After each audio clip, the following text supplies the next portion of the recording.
ஒரு சிலர் நினைக்கலாம் பேங்கோட சம்பந்தப்பட்ட லோன் எடுக்கிறது, ஓடியில பணம் எடுக்கிறது, லீஸ்ல வாகனம் வாங்கிறது மட்டும் தான் ஹராம் இல்ல, அதுவும் ஹராம்.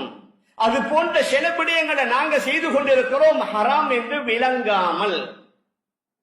எங்களோட அநேகமான பெண்கள் ஏதாவது தேவை ஏற்பட்ட உடனடியா நகைகளை கொண்டு போய் அடகு வைக்கிறது, அதுவும் ஹராம் தானே. எங்கட இலங்கையில் உள்ள ஒரு சிந்தனை என்னன்னா, பெண்கள்கிட்ட இந்த அவங்க தீக்கிற நகை என்னமோ ஃபர்து ஐன் மாதிரி, எது வந்தாலும் நகைகளை விற்கிறல்ல, எந்த பிரச்சனை வந்தாலும் வேணுமெண்டா ஈடு வைங்க, அடகு வைங்க, அடகு வச்சு அந்த வட்டிக்கு பணம் எடுக்கிறதுனால தான் பரக்கத்தே இல்ல.